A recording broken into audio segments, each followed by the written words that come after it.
이페스 코리아에서 신용분석사 강의를 하게 된 박천수 회계사라고 합니다. 지금 현재 AI CPA 강의하고 있고요. 세무사 그리고 대학교에서 재무회계 위주로 강의를 하고 있고 회계사 한 9년 정도 됐습니다. 실무도 지금 같이 병행하고 있습니다. 신용분석사는 한국금융연수원에서 주관하는 시험이고요. 금융전문가를 양성하는 국가공인 시험입니다. 시험에 합격하시면 일반 기업체의 재무적 혹은 비재무적 요소들을 고려하셔서요.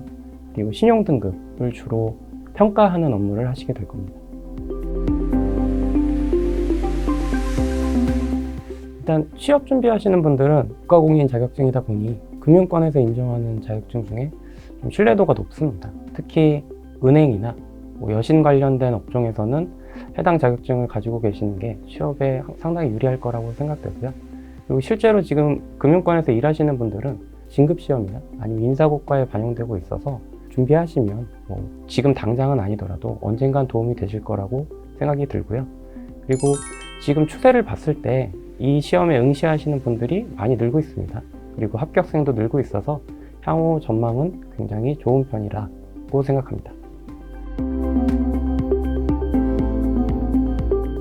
네, 신용분석사 시험은요, 회계학을 중심으로 좀 구성된다고 보시면 될 것 같아요. 그러니까 경제학이나 경영학 관련된 내용도 좀 나오지만요. 일단 제일 중요한 거는 회계학이 제일 중요합니다. 회계학에 적용되는 기준서는 보통 저희 시험 같은 경우는 일반기업 회계 기준을 적용하고 있는데요. 일반기업 회계 기준을 가지고 시험을 출제하는 거는 이게 유일합니다. 일반적으로는 한국재택 국제회계 기준을 적용하는데요. 그런 시험은 좀 많이 있어요. 회계사나 세무사 시험 같은 경우도 있고요. 다른 시험도 일반적으로 KIFRS라고 해서 한국재택 국제회계 기준을 적용합니다. 근데 살짝 아쉬운 부분이기도 해요. 이 시험이 IFRS를 적용을 한다라고 하면은 아마 보다 많은 응시생이 몰릴 거라고 생각이 드는데요. 만약에 그렇게 되면은 시험 난이도는 당연히 올라갈 거고요. 그리고 경쟁자도 좀 치열해질 겁니다. 근데 시험 제도가 어떻게 바뀔지는 사실 모르겠어요.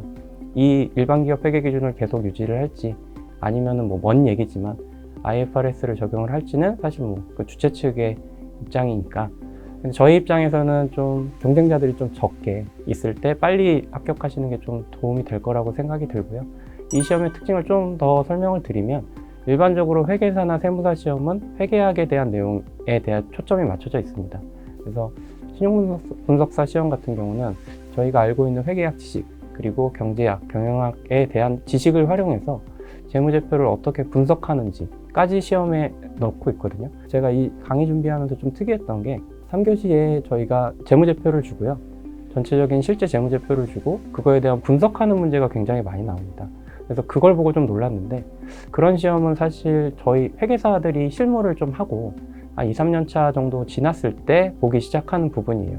저희가 시험 합격할 때는 내용만 이렇게 보고 있다면 저희가 3교시 부분, 그러니까 자료를 어떻게 활용하는지에 대해서도 문제를 만들고 있기 때문에 여러분이 물론 이제 회계학 지식 자체가 되게 깊이 있게 그렇게 들어가진 않습니다만 내가 알고 있는 어떤 일정 부분의 그 회계 지식을 어떻게 활용하는지까지 공부할 수 있어서 좋지 않을까 이런 생각을 좀 합니다. 빠르게 합격할 수 있는 방법은 공부를 잘 하시면 됩니다. 열심히 빠르게 정확하게 하시면 되는데 일단 시험 출제 경향을 좀 아셔야 되는데 수험생분들께서 그런 것까지 감안을 하고 공부를 하시는 건 사실 좀 어렵죠. 그래서 보통 모든 학원들이 출제 경향을 분석을 해서 교재를 출간하고 강의를 하는데요. 제가 생각하는 신용분석사 시험은 난이도가 그렇게 높진 않습니다. 그러니까 내용을 깊이 있게 이해하기보다는 전체적인 내용, 흐름을 좀 아는 게 중요하고요. 그리고 오히려 이제 공부하시는 분들 입장에서 보면 보통 100점 만점 시험에 좀 익숙하시다 보니까 좀 깊이 있게 파고드는 경향이 있어요.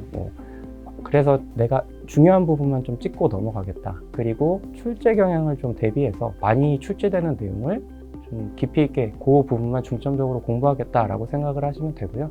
저희 강의를 들으시면 빨리 합격하실 수 있지 않을까라는 생각을 합니다.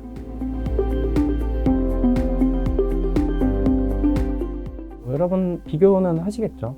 강의 수강을 하실 때 여기저기 비교를 하실 거예요. 근데 아마 책을 직접 보시면 저희 책이 가장 얇게 잘 나왔습니다.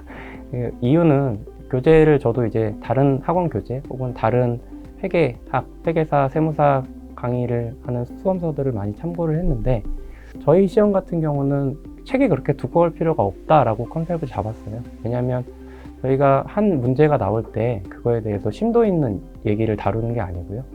좀 정형화된 유형으로 출제가 되거든요. 그래서 저희가 뭐 창의적인 문제를 맞춰서 100점 맞고 합격하겠다. 물론 이렇게 목표를 잡으시는 분들도 있지만요. 시험은 가장 빨리 붙는 게 가장 잘하는 거라고 생각합니다. 그렇기 때문에 저희가 정형화된 문제 위주로 교재를 구성을 하고요. 좀 출제가 덜 되거나 아니면 이해가 좀 어려운 부분들은 삭제를 했습니다. 이게 교재에 넣을까 말까 고민을 많이 했는데요. 괜히 넣었다가 강의를 안 하기도 좀 어렵고요. 그리고 교재만 보시는 분들 입장에서는 교재에 나와 있으니까 이 부분을 해야 될까? 라고 접근을 하시는 분들도 있을 것 같아서 제가 그 부분을 뺐습니다. 그래서 나중에 불합격했는데 한 문제 차로 떨어지셨다. 그리고 제가 강의 안 한 부분에서 나왔다. 라고 하시면 제목을 하시면 되고요. 근데 그런 확률보다는 정형화된 문제를 빠르게 맞추셔서 빨리 합격하실 확률이 훨씬 더 높다고 생각해서 교재를 그렇게 썼습니다. 물론 여기서 이제 촬영을 하니까 저희 강의가 제일 좋다 이렇게 말씀드리고 싶긴 한데요.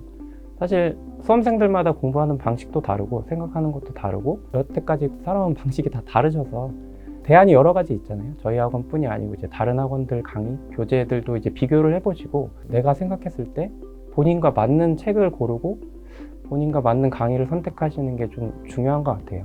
이게 짧게 뭐 며칠 만에 이루어지는 시험도 아니고 뭐 한 달 정도 최소 그렇게 공부를 하셔야 되니까 본인 성향과 맞는 강의를 좀 잘 찾으셔서 준비를 잘 하셨으면 좋겠습니다. 그리고 저희 강의를 선택을 해주시면 저희가 강조하고 있는 부분 앞에서 말씀드렸지만 좀 짧고 빠르고 굵게 강의를 하고 그리고 좀 합격 기간을 줄여드리는 쪽으로 초점을 맞췄기 때문에요. 여러분이 저희를 선택하시면 빠르게 합격하실 수 있을 거라고 확신하고 준비하겠습니다.